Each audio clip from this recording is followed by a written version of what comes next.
Please, it's all that's left of her." The trembling voice of the girl cuts through the air as the stepmother, cold and impassive, throws the deceased sister's clothes into the flames. The fire reflects on the child's face like a silent scream, until the millionaire father appears in the doorway. He watches the scene for a few seconds, and 2 minutes later does something that makes the woman lose her footing and tremble before him. The mansion. At the top of the exclusive neighborhood's highest hill was a giant of marble and silence. Outside, the morning sun wrung blinding glints from its immaculate facade, a fortress of wealth built to be admired from a distance. Inside, however, the air was cold, still, and sounds died before they could find a wall to echo from. For 5-year-old Lena, the world had no colors, but it had textures, temperatures, and echoes. And that house, a monument to her father's fortune, echoed a hollowness that chilled her small bones. She knew every inch of the cold floor, the velvety softness of the Persian rugs, and the stiffness of the leather sofas where she never felt entirely at ease. The scent of rare orchids, replaced every 2 days by a private florist, mingled with the smell of beeswax and loneliness. And then there were the footsteps. Firm, rhythmic steps she had learned to distinguish by the weight of their impatience. They were Veronica's steps. That morning, Veronica was bored. Boredom was a constant enemy, a fog that settled on the days when her husband, Richard, was on the other side of the world, turning his already vast capital into even more digits on a computer screen. She wandered through the living room, a space as large and impersonal as a luxury hotel lobby. Her eyes scanned the impeccable decor, the priceless art objects, and stopped on a crystal glass, thin as a promise, filled with a dark blackberry juice. A minimal, almost imperceptible smile curved her lips.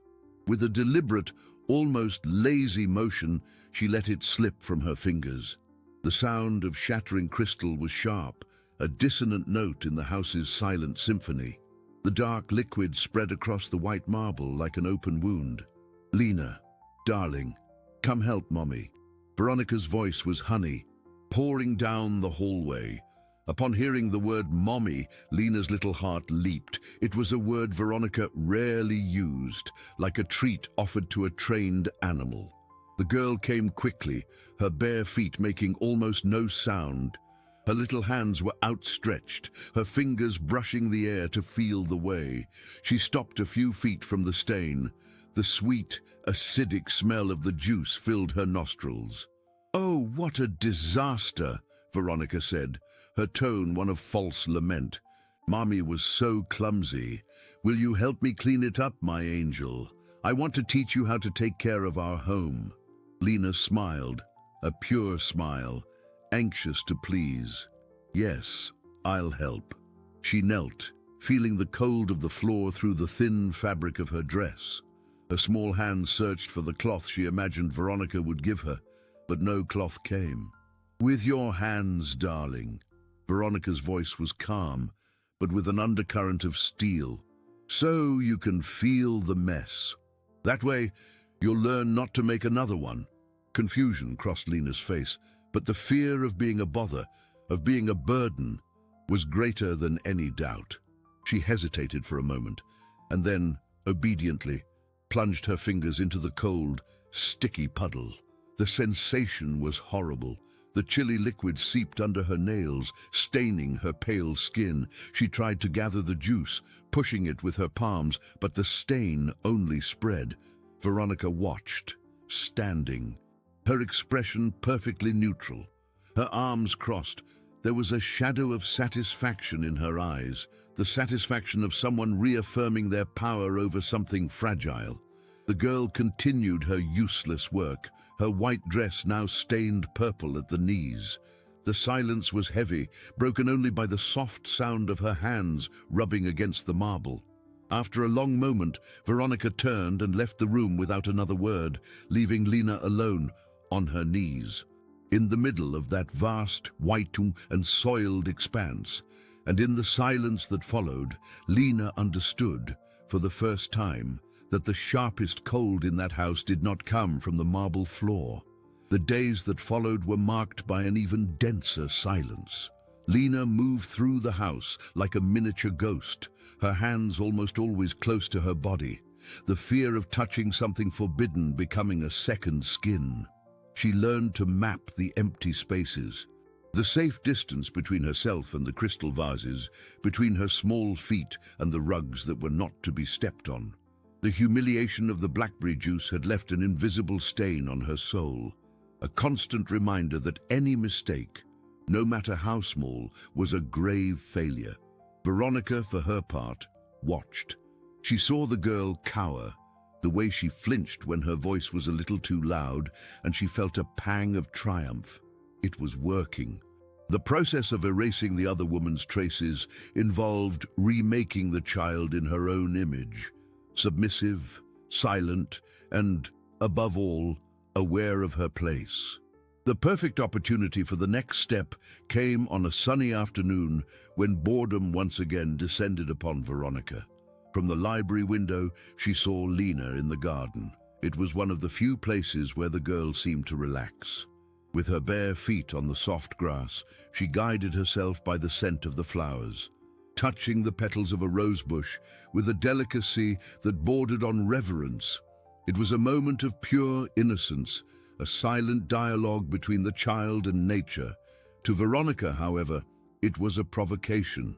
That garden was her project, an expensive investment meant to impress guests, a visible part of the family's immense assets. Every rose had been hand-picked. Seeing them touched by those small, uncertain hands was, to her, a violation. She picked up the phone and dialed Richard's international number. He answered on the third ring, his voice tired but sharp with business. "Veronica, is something wrong?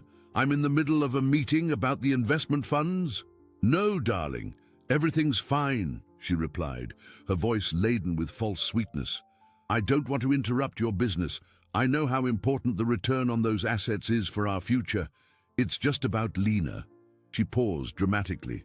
"I'm worried. She's in the garden, pulling the petals off my prize-winning roses.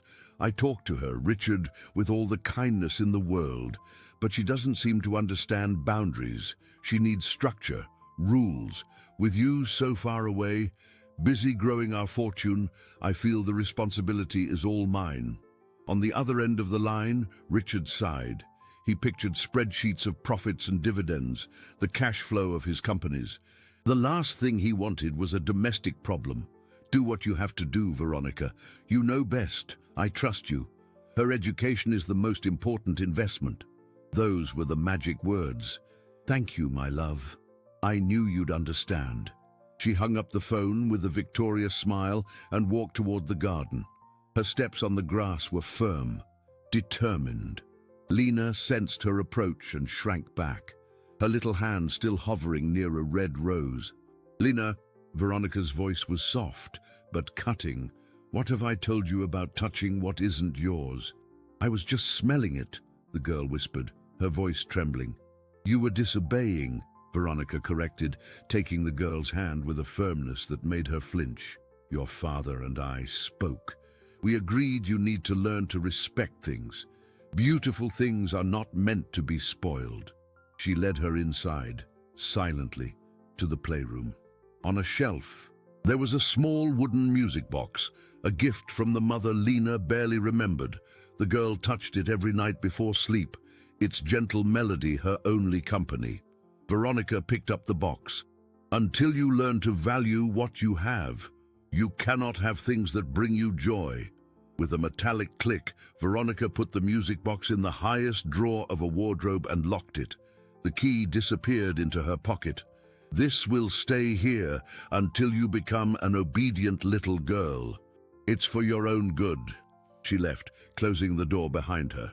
Lena stood in the middle of the room, her hands empty, her heart tight. The silence that settled was no longer just an absence of sound.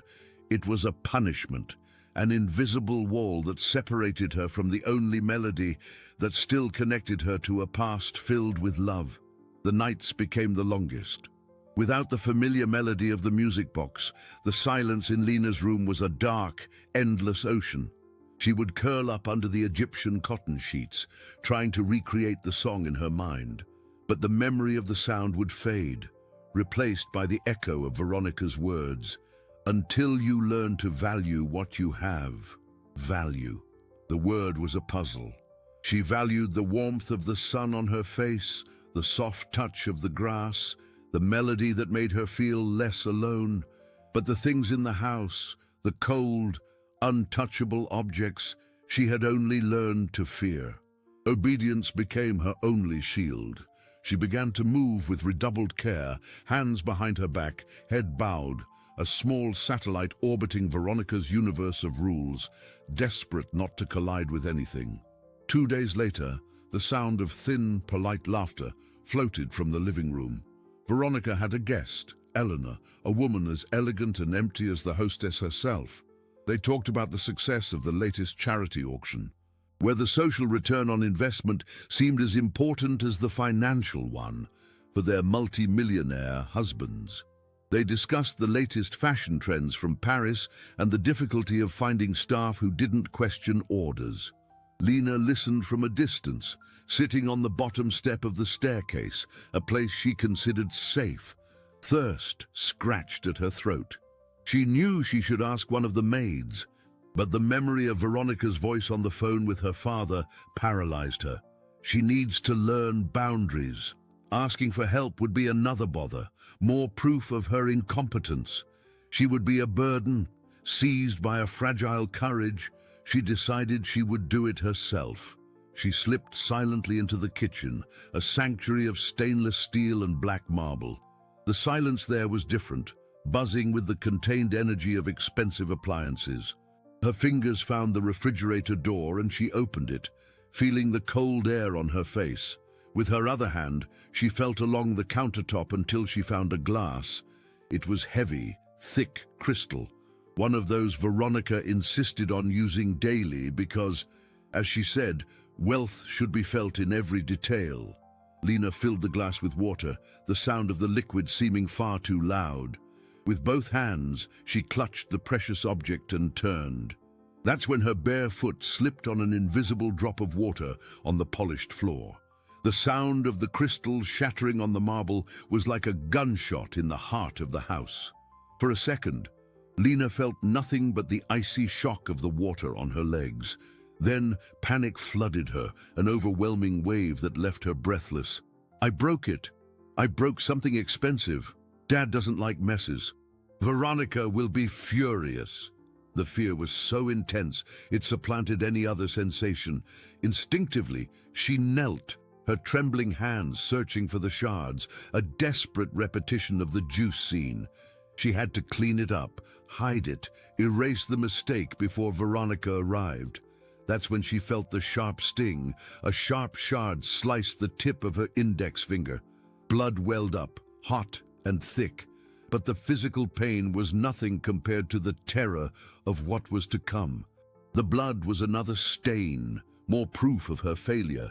With her heart hammering in her chest, she made a decision. Ignoring the pain, she picked up the largest shard, the one stained with her blood, and hid it in the pocket of her dress. With the hem of her dress, she tried to wipe the rest of the blood from the floor, smearing it into a pinkish smudge. The footsteps were approaching. "Lena! What was that noise?" Veronica's voice, coming from the hall, was cold and impatient. Lena jumped to her feet, hiding her injured hand behind her back, the shard of glass in her pocket pressed against her leg, a spear tip reminding her of her crime. She stood there, trembling, as Veronica's tall silhouette appeared in the kitchen doorway, her eyes fixed on the shards scattered across the floor. "What did you do?" Veronica's gaze swept the scene, lingering on the crystal shards and the pinkish stains spreading across the black marble. Her eyes, cold as 2 chips of ice, finally settled on Lena. There was no anger in her expression, but something far worse. A calm, cutting disappointment, the look one gives a defective object. Lena shrank under that weight, her injured hand throbbing behind her back, the shard of glass in her pocket feeling as if it weighed a ton. I slipped," the girl whispered. Her voice choked with the sobs she was fighting to swallow. "I'm sorry." "Sorry doesn't fix things, Lena," Veronica said, her voice low and controlled. She came closer, and the expensive scent of her hand cream seemed to suffocate the air. "Do you understand the value of things? Your father works day and night, travels the world, deals with stocks, with the market, to build a future for you, for us. He builds this wealth so you can be surrounded by beautiful things. And this is how you show your gratitude, by destroying what he gives us." Every word was a needle, precise and painful. She wasn't angry about a broken glass. She was passing judgment on Lena's character. Lena shook her head, tears finally streaming down her face. "I didn't mean to." "No one ever does," Veronica sighed, a theatrical sound of exhaustion. "Now, clean this up and be careful not to cut yourself." "The last thing I need is another problem to deal with." With a sunken heart, Lena knelt again. With her good hand, she began to gather the larger shards, placing them carefully in a pile.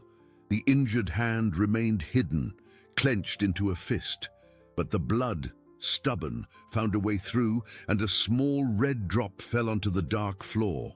Veronica noticed immediately. "What is that? Did you hurt yourself?" Her tone was not one of concern, but of accusation. Before Lena could answer, Veronica grabbed her wrist and forced her hand open. The sight of the cut, small but deep, made her lips tighten into a thin line of annoyance. "Great, just great. Look what your carelessness has caused. Another mess." She dragged Lena to the sink, turned on the cold water, and thrust the girl's finger under the stream, making her wince in pain. Without a word of comfort, she grabbed an antiseptic from the cabinet and applied it with a contained brutality.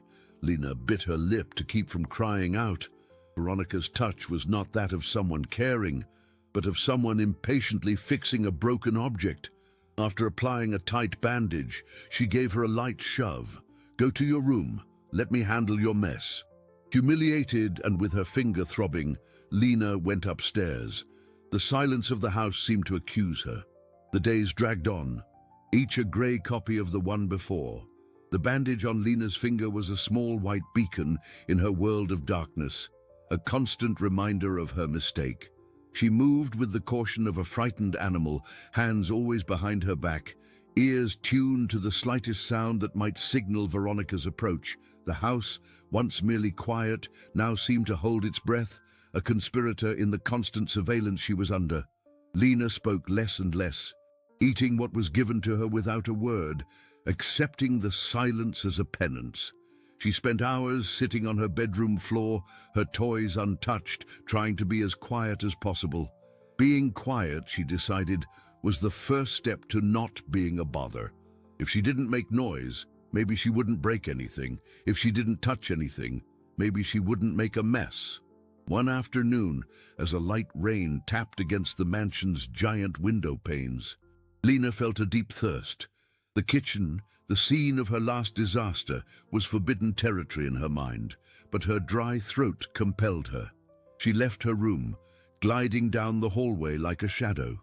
As she passed her father's home office, a room Veronica had appropriated in his absence, she heard her stepmother's voice. The door was ajar, and the sound escaped, clear and crisp. Veronica was on the phone, her tone different from the one she used with Richard.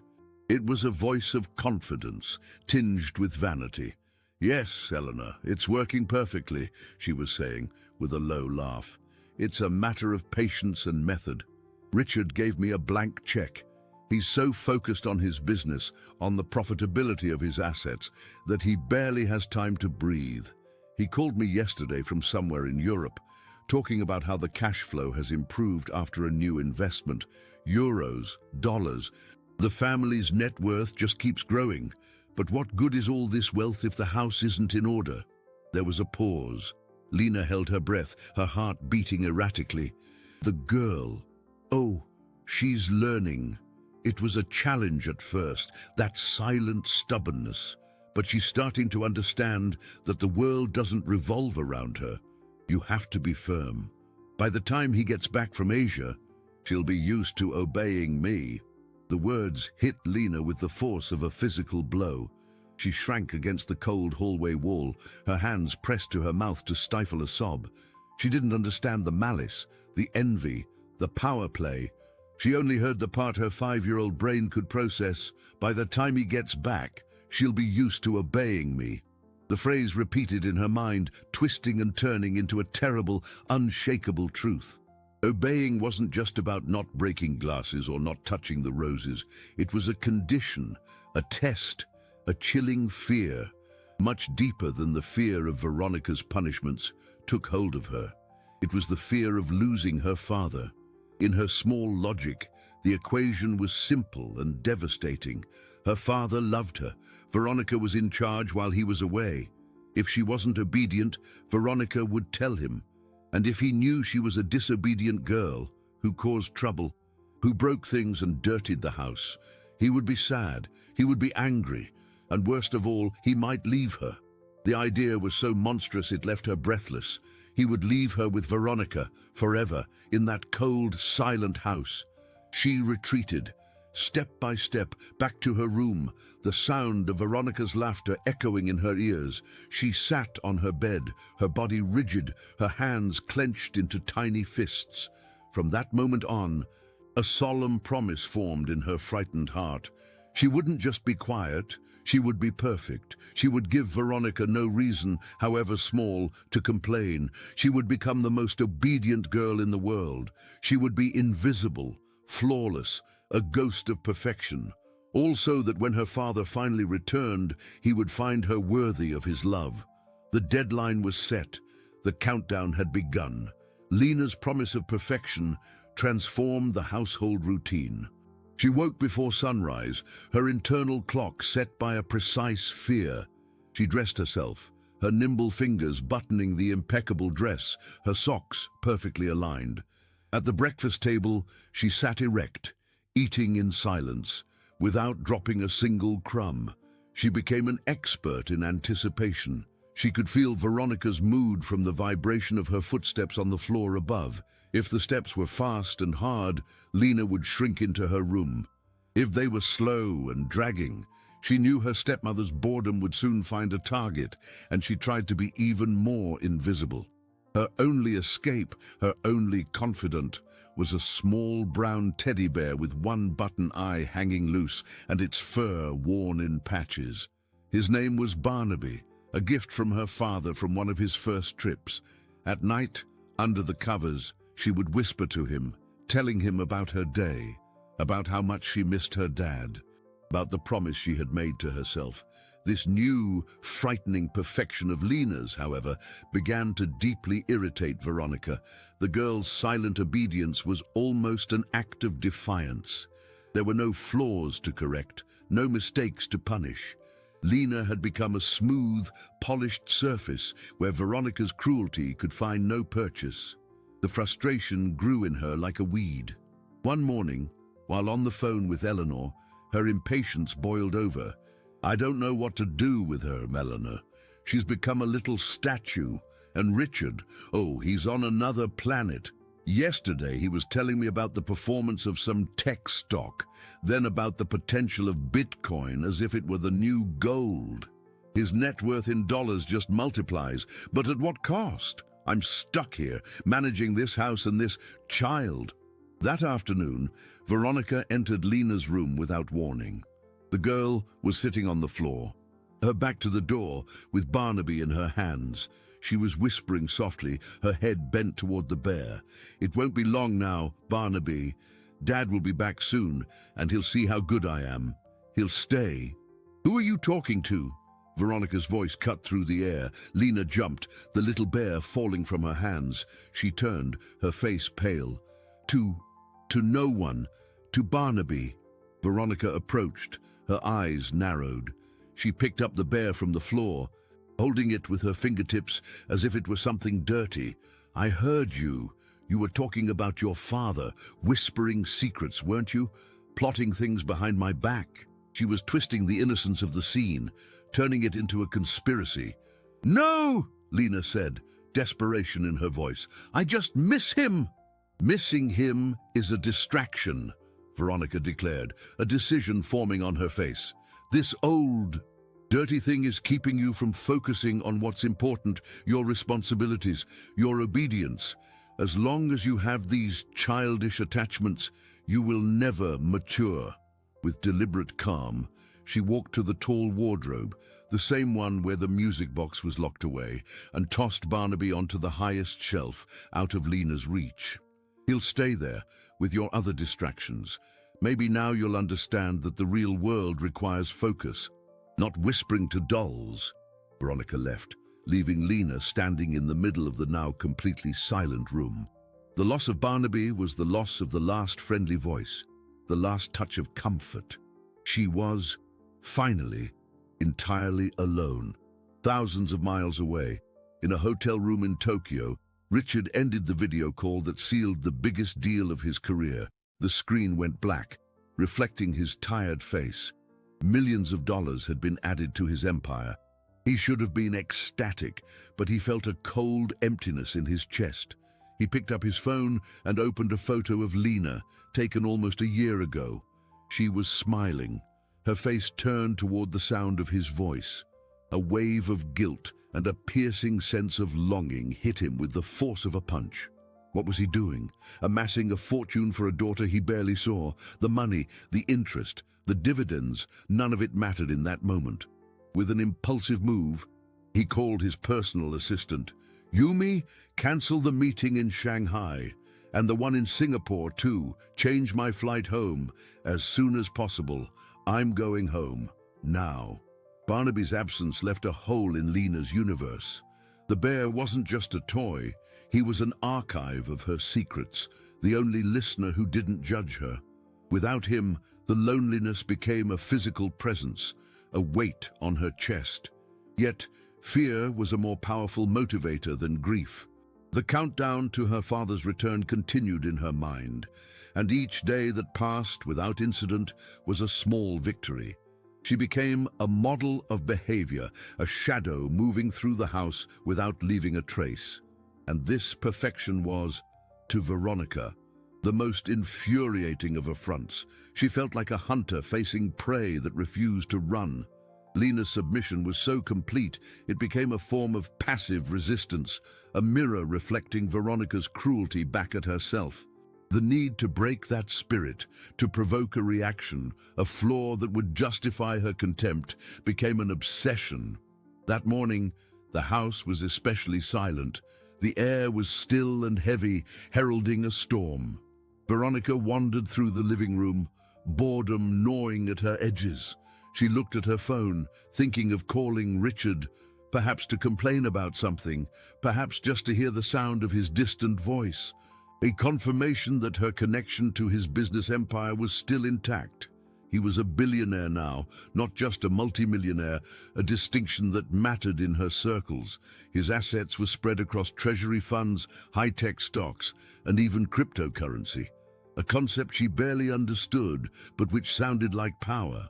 She was the guardian of that power on the domestic front, and Lena was a defective asset, a stain on the image of perfection she worked so hard to project. An idea, cold and precise, crystallized in her mind. It would be a repetition, but with a renewed purpose.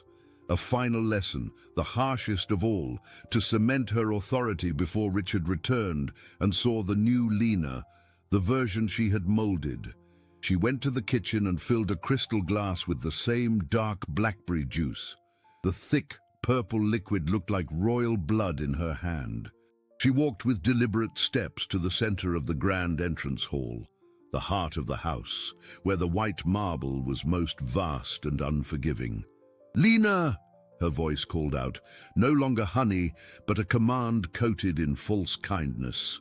Lena appeared at the top of the staircase, small and fragile. She descended the steps slowly, with a heartbreaking caution, her hands clasped tightly behind her back. She stopped at a safe distance, waiting. "Come here, darling." I want to show you something. Lena approached, her body tense. Veronica smiled, a smile that didn't reach her eyes. See how the house is shining today. So clean, so perfect. This is how your father likes it. He works so hard to give us all this fortune, and our only obligation is to keep everything in order. And then, with a movement that seemed both accidental and rehearsed, the glass slipped from her fingers. The sharp sound of shattering crystal echoed through the silent hall. The juice spread like a dark spiderweb on the immaculate floor. The familiar scent rose into the air, and Lena flinched, a spasm of pure dread running through her body. She looked at the stain, then at Veronica's face, and saw the cold satisfaction in her stepmother's eyes. She understood. This wasn't an accident. It was a test. Lena trembled, tears welling in her eyes, but she swallowed them. The promise she had to be perfect. She knelt, the fabric of her clean white dress immediately soaking up the purple liquid. Her small, trembling hands hovered over the sticky puddle. "Clean it," Veronica said, her voice low, almost a whisper, but charged with absolute power. "Clean it properly. Daddy likes the house to be clean." Lena's hands were shaking so much she could barely feel the cold of the marble. The smell of blackberry was sickening, the purple stain on her dress like a bruise on her innocence. She focused on the task, on the promise she had made to herself. Clean, be perfect. It was the only thing that mattered, the only way to secure her father's love. Veronica's voice was a distant hum, an oppressive presence pushing her down. Every second she spent with her hands in that filth was another step away from the abyss of abandonment. She didn't notice the subtle change in the hall's acoustics, the draft of air that announced a door opening. She didn't hear the sound of footsteps on the plush foyer rug, footsteps she knew but wasn't expecting to hear. The click of the lock was so discreet that Veronica barely registered it. But then, the immense oak door swung open and the figure of Richard filled the frame. He looked tired from the long journey, the lines on his face deeper, but his shoulders were straight, the posture of a man used to command. The shock on Veronica's face was instantaneous, a mask of welcome hastily pulled over a canvas of panic. She flashed a wide, forced smile. "Richard, my love, what a wonderful surprise. You didn't say you were arriving today." But he wasn't looking at her. His eyes, which minutes before had been analyzing the closing of the Tokyo Stock Exchange, were locked on the scene in the center of the hall. Time seemed to freeze. He saw the broken crystal, the dark stain on the immaculate white floor, and he saw his daughter, on her knees, her white dress stained, her small, trembling hands submerged in the mess, and he saw his wife standing over her, watching like a general inspecting a soldier being punished. All the fatigue from his journey vanished, replaced by an ice that started in his stomach and rose through his veins. The conversations, Veronica's complaints about Lena's lack of boundaries, his own hasty, negligent replies, "Do what you have to do." It all coalesced in his mind, forming a horrific, clear picture. The fortune he was amassing, the assets, the legacy he was building, it all seemed grotesque and worthless in the face of this silent humiliation. Veronica saw the change in his expression and tried desperately to regain control. "Darling, it's not what it looks like. I was just teaching Lena about responsibility. She had a little accident with the juice, and I thought it would be a good lesson." Richard held up a hand, a small gesture that silenced her immediately. He ignored her completely, as if she had become part of the house's expensive, lifeless furniture. He took a step forward, and then another, his Italian leather shoes making no sound on the rug. But each step seemed to shake the foundations of that castle of appearances. He stopped a few feet from his daughter.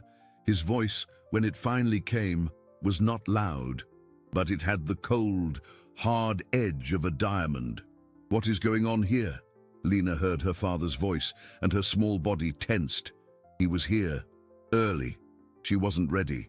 The house wasn't perfect. She had failed. Panic suffocated her. It was all her fault. With a trembling voice, without raising her head, she answered with the truth that inhabited her frightened heart. "I'm cleaning so you won't be mad." The sentence hit Richard with the force of a tidal wave. It wasn't the scene, it wasn't Veronica's lie, but that innocent, devastating confession that broke something inside him. He looked at Veronica's shocked face, and the contempt in his eyes was absolute. Then he did something no one expected. He knelt on the marble floor beside his daughter, the fabric of his designer slacks staining with the sticky juice. He was there, on her level, in the middle of the mess. He touched her shoulder with infinite gentleness. "Honey, why would you think I'd be mad?" Richard's question hung in the air, laden with a weight Lena couldn't comprehend. She felt the gentle touch on her shoulder and shivered. It was a real touch, not the rushed, impatient kind she had grown used to. She slowly lifted her head, her unseeing eyes turning toward the voice that was her safe harbor. Fear and confusion mingled on her face. Why was he here, on the floor with her? Why wasn't he mad? The logic of her world was unraveling. Because I broke it," she whispered, her voice failing, "and I made a mess on the floor. The house has to be clean for you." Each word was a knife in Richard's heart. He looked at his daughter's hands, stained purple, and at the faded bandage on her finger. The anger he felt for Veronica was a controlled burn, but the pain he felt for his own failure was an ocean. He had built a business empire, a net worth that placed him among the world's richest men, but he had failed to protect the only treasure that truly mattered. He raised his eyes and met Veronica's gaze. She was pale, her lips pressed tight. The facade of the perfect wife shattered like the crystal on the floor. "Leave us," he said, his voice so low it was almost a growl. "Richard, I can explain," she began, her voice desperate. "I said, leave us." The command was unquestionable. Veronica hesitated for a moment, shock and humiliation warring on her face.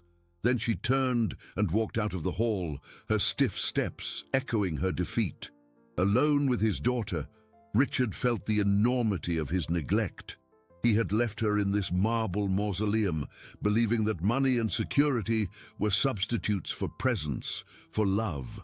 With a tenderness he didn't know he possessed, he took Lena's hands and cleaned them with the silk handkerchief from his pocket.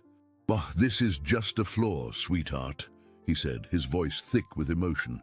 "It's just a glass. None of it matters. The only thing that matters is you." He scooped her into his arms. She was so light, so fragile.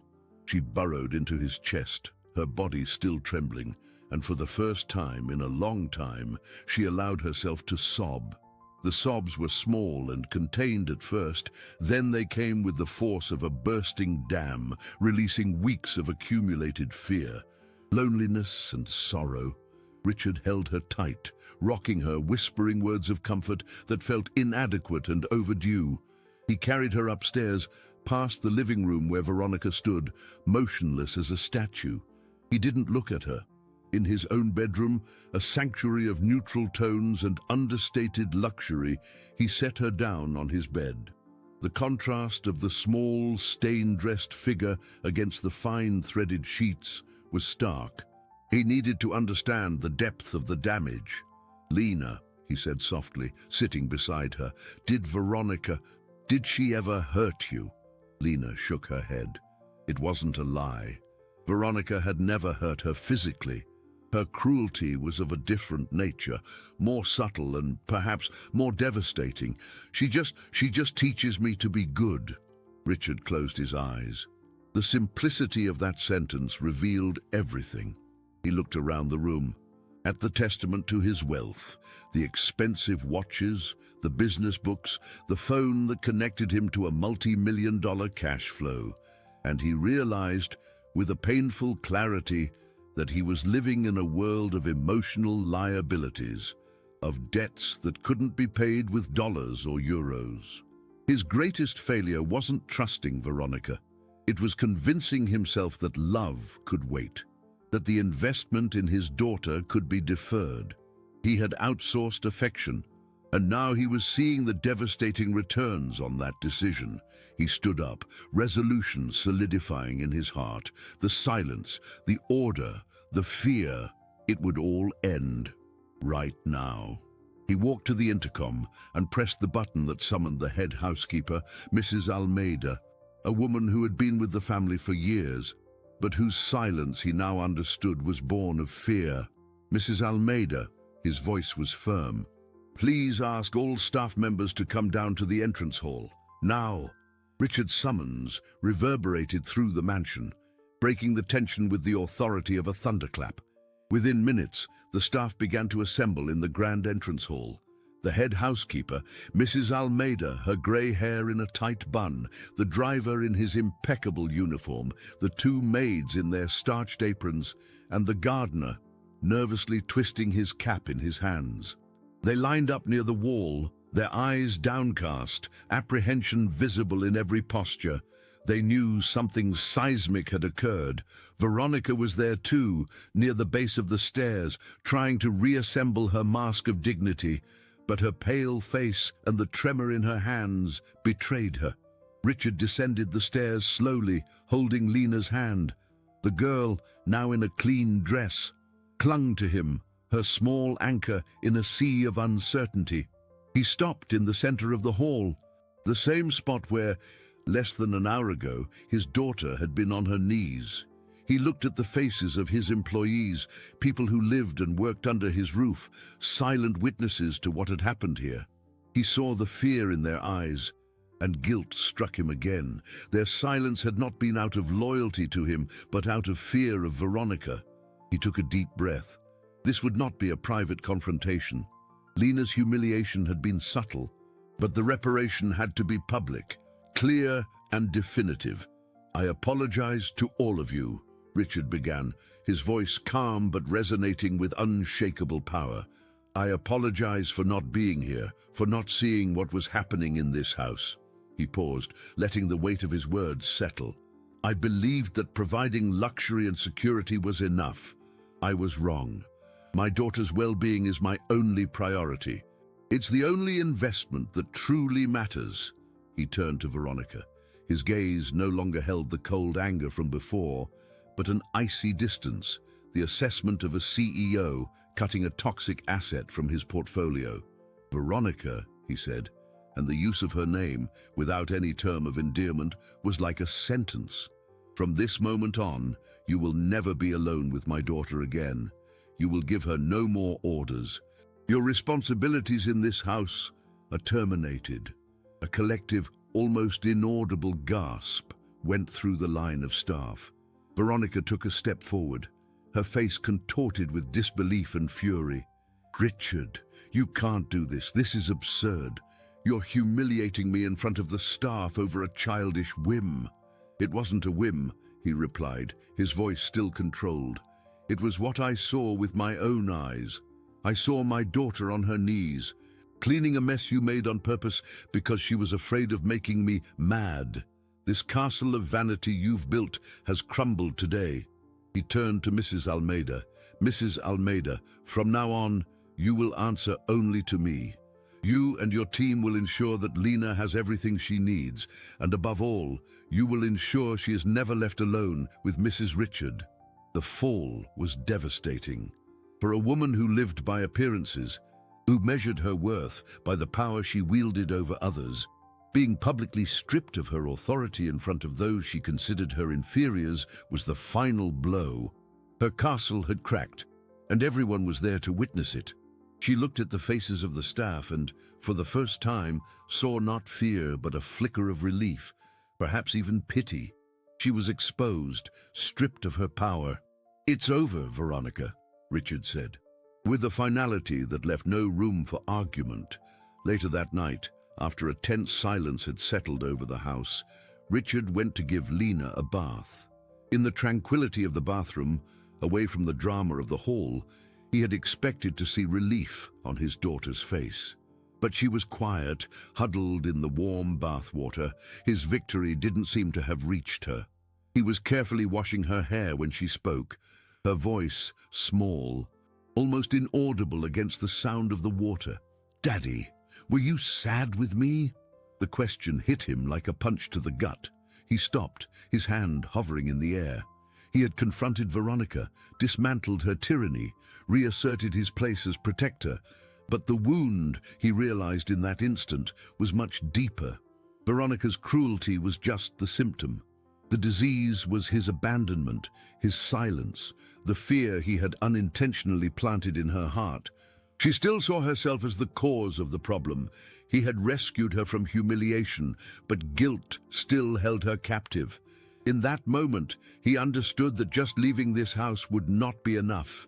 He had to pull her out of the shadow of that abandonment, an abandonment that had begun long before Veronica arrived. The revelation in the bathroom changed everything for Richard. It wasn't enough to remove the threat. He had to heal the wound. The next morning, as the mansion still slept under a heavy, strange silence, he made a decision. There would be no more meetings, no calls about the stock market, no analysis of his funds, profitability. He picked up the phone and, with a few short sentences, put his empire on hold. Then he went to Lena's room. She was sitting on the bed, hugging her knees, a small island of loneliness. "Good morning, sweetheart," he said, his voice gentle. "How about we take a trip?" "Just the two of us." Lena looked up. "A trip? Where to?" "To a place that speaks more softly," he replied, using a phrase he knew she would understand. He didn't pack. He just took his daughter's hand, walked down the stairs, and, without looking back, walked out the front door. In the car, as they drove away from the marble fortress, Lena remained silent for a long time. Then she asked, "Are we coming back?" "We're never coming back to that silence," Richard promised. He drove for hours, leaving the big city behind, the landscape transforming into something simpler, greener. Their destination was an old wooden house, nestled between sand dunes and the constant sound of the sea. It was the family's beach house, a place he hadn't visited in years. It was where he had lived with Helena, his first wife, Lena's mother, before the avalanche of money and success had swept them into the city and, eventually, apart. The house was simple, almost rustic. The wooden walls absorbed sound rather than reflecting it, and the air smelled of salt and sea spray, not imported flowers and wax. As soon as they arrived, Lena seemed to transform. She took off her shoes and walked barefoot on the cool sand, her hands outstretched, her face turned toward the sea breeze. A genuine smile, the first Richard had seen in a long time, lit up her face. "This house speaks more softly, Daddy," she said, confirming his promise. In the days that followed, they created a new routine, made of simple things. They built sandcastles, which Lena felt with her hands. They searched for seashells, which she identified by their texture, and they sat on the porch, listening to the rhythm of the waves. Richard learned to describe the world to her not with colors, but with sensations. The sun wasn't yellow, it was warm. The sea wasn't blue, it was the sound of a giant breathing. He was relearning how to be a father, stripped of his billionaire's armor, vulnerable and present. One rainy afternoon, while looking for blankets in an old wooden chest in the attic, his hand brushed against a dusty metal box. He opened it, and the contents made him hold his breath. Inside were letters, dozens of them, in Helena's elegant handwriting. And underneath the letters, small cassette tapes. He had completely forgotten about them. They were things he had put away after the separation, pushing them to the bottom of the chest and his memory, because the pain had been too great. He found an old tape player and put in the first cassette. Helena's voice filled the small room, young and full of a melancholy sweetness. It was an audio diary recorded during her pregnancy with Lena and in her first few months of life. "My little love," the voice on the tape said, "you smiled for the first time today. The doctor says you can't see me, but I know you feel me. I sing to you to sleep and I can feel your little heart calm down. I'm so scared, my daughter, not of you, but of myself. There's a sadness inside me, a fog that won't lift. Richard doesn't understand. He thinks he can fix everything with gifts, with a bigger house. But the sadness doesn't want a bigger house. It wants a place to rest. I love you so much it hurts, and that's why I need to make sure you'll be okay, even if I can't be. Richard listened, tape after tape, letter after letter. The story he had told himself for years, that Helena had left him for his success, that she couldn't handle the pressure, crumbled. She hadn't left out of a lack of love. She had been sick, battling a deep depression that he, in his blind ambition, had been unable to see. He had judged her, had erased her from his daughter's history so he wouldn't have to deal with his own pain and guilt. And he realized, with a clarity that devastated him, that the silence that allowed Veronica's cruelty to fester didn't begin with her arrival. It began with him, years earlier, when he chose silence over truth. The discovery in the attic shook Richard to his core. He spent the night awake, Helena's voice echoing in his mind. The words from her letters seared into his heart. The narrative he had constructed to protect himself, that of a man abandoned by a woman who couldn't handle his success, revealed itself as a selfish lie. He hadn't been abandoned. He had been the one to abandon. He had abandoned Helena in her silent struggle, and consequently had abandoned Lena to a vacuum of memory, an incomplete history, the fortune he had amassed, the business that had elevated him to billionaire status. All of it seemed futile now, built on a foundation of denial. The greatest return of his life was not in his financial investments, but in the chance to fix the past. With a renewed determination, he spent the next morning on the phone, not with stockbrokers or fund managers, but with a private investigator, a discreet and efficient man he had used years ago for corporate matters. The task was simple, and yet the most complex of his life: find Helena. While he waited, he devoted himself to Lena with a presence that was entirely new for them both. He taught her to feel the stars by gluing small raised beads onto a large black sheet of paper. "This is the Southern Cross," he would say, guiding her fingers. "And this is Orion. They are always there, even when we can't see them." He was, in truth, talking about her mother. 2 days later, the investigator called. Helena had been found. She wasn't far. Living in a small coastal town a few hours away, she led a modest life, volunteering at a small daycare for underprivileged children. She had never remarried and had no other children. Guilt and pain, it seemed, had kept her in a self-imposed exile. Richard felt a lump in his throat. The fear of opening that door, of facing the ghosts of the past, was immense, but his love for his daughter was greater. That afternoon, he sat with Lena on the porch, the sound of the ocean serving as a soundtrack. "Lena," he began, his voice trembling slightly, "I need to tell you a story about your mother." He told her everything, about Helena's joy when she learned she was pregnant, about the songs she sang to her in the womb, and about the sadness, the fog, that had enveloped her and made her feel she had to leave to protect her child. He didn't use complicated words, just the raw, unvarnished truth, stripped of judgment. She loved you more than anything, honey. She just didn't know how to stay." Lena listened in silence, absorbing every word. When he finished, she asked the only question that mattered. "Where is she now?" "She's close," Richard replied, "and I think she would very much like to see you." The next day, they drove to the small town. The daycare was a simple house, colorful and filled with the laughter of children. Richard's heart pounded. He left Lena in the car for a moment and approached the door. A woman with brown hair, with gentle lines around her eyes, appeared. It was Helena, older, her face marked by life, but the same sweet eyes he remembered. The shock of recognition hit her full force. "Richard." "Helena," he said, his voice thick with emotion. We need to talk." He didn't accuse her. He asked for her forgiveness, for his blindness, his ambition, for not fighting for her. Tears streamed down her face as she listened. The guilt that had haunted her for years finally began to recede. "She's here," Richard said at last. "She wants to see you." He went to the car and returned, holding Lena's hand.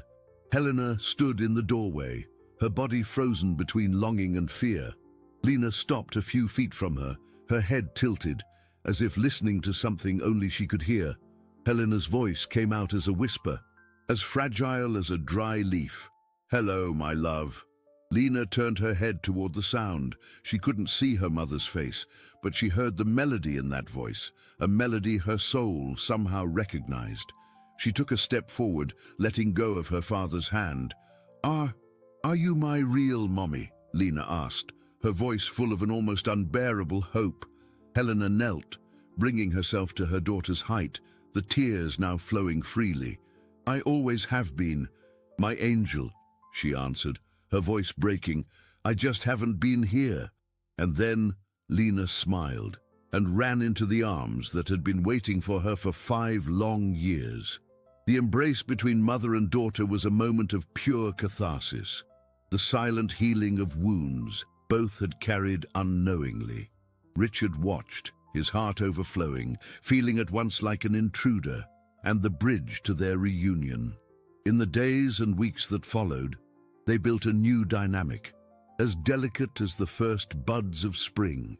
Helena began visiting them at the beach house, first for a few hours, then for entire days.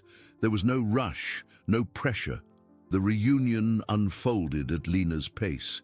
She rediscovered her mother through the sound of her voice, the touch of her hands, the soft scent of lavender that always accompanied her. As the connection between Helena and Lena blossomed, Richard tied up the loose ends of his old world. He returned to the mansion one last time, alone. The house was cold and silent, but now the silence felt different, merely empty, no longer oppressive. Veronica was there, waiting. She tried to argue, to appeal to their years of marriage, to their public image, to the assets they had built together. But Richard was unmovable. "This isn't about our assets, Veronica. It never was," he said, with a calm that disarmed her. "This is about what was done to my daughter. I could have sought a public revenge, exposed every detail, but that would only bring Lena more pain. So, we'll do this cleanly and quickly." He offered her a generous divorce settlement, a sum that would ensure she maintained her luxurious lifestyle. There was, however, one non-negotiable clause. She would sign a legal document agreeing never to approach or attempt to contact Lena in any way. Any violation would result in the loss of everything. He wasn't seeking revenge, but justice and, above all, protection. Veronica, seeing the end of her power, the loss of her image, and the collapse of her control, signed. She disappeared from their lives as quietly as her cruelty had once seeped in. Richard sold the mansion, ridding himself of the monument to his own negligence. He transferred a significant portion of his fortune into a trust fund in Lena's name, securing her future in a way that the money would serve her, not the other way around. He also made a substantial, anonymous donation to the small daycare where Helena worked, ensuring the facility could expand and help even more children. His focus shifted completely. He drastically cut back on his business travel, delegating responsibilities and learning to manage his empire from a distance.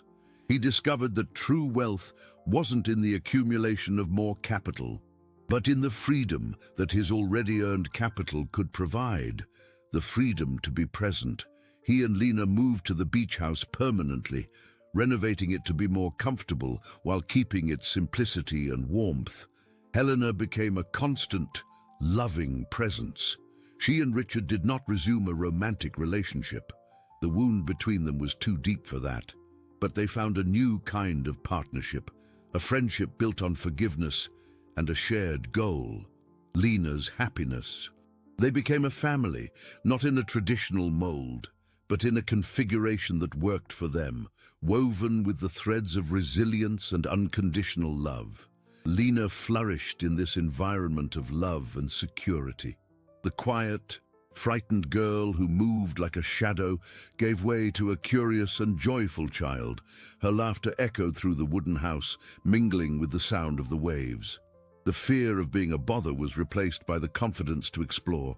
She learned to read Braille, devouring stories with her fingertips.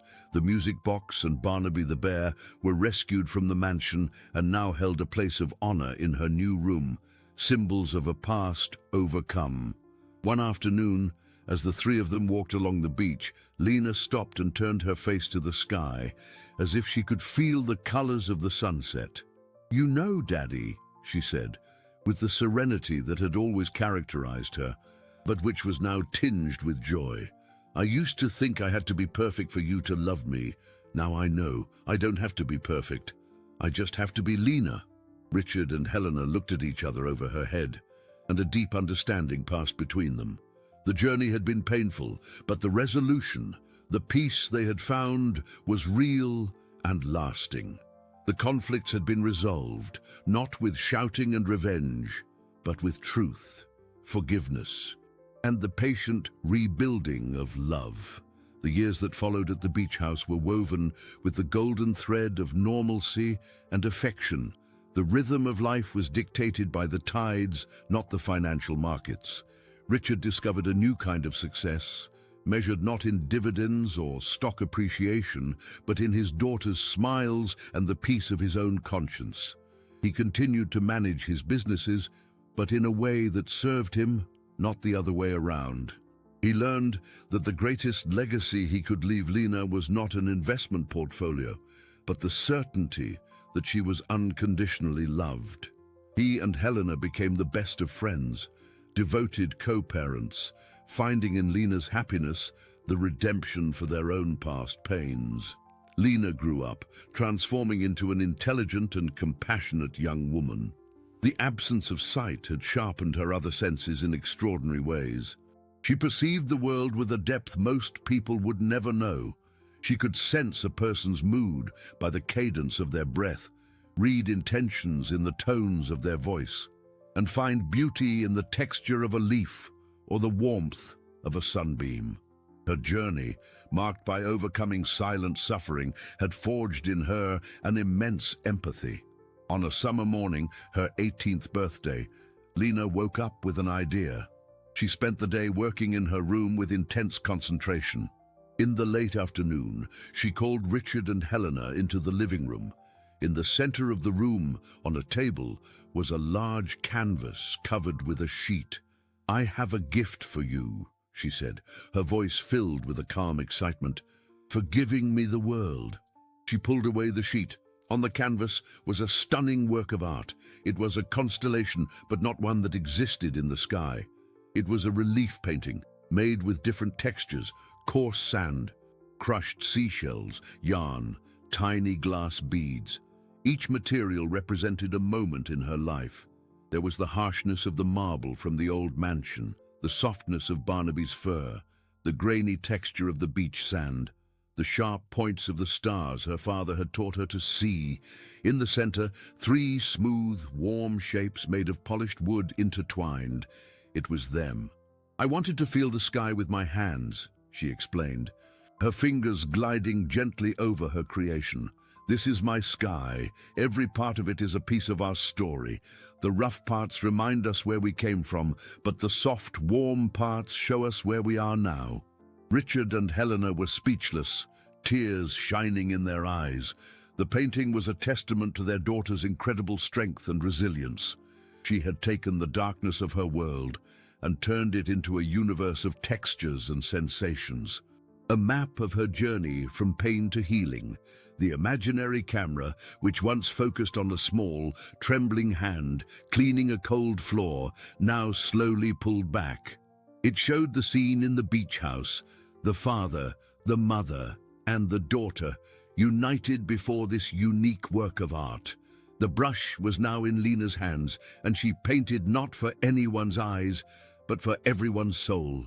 The constellations she created, the ones she would never see, were proof that the most important vision does not come from the eyes.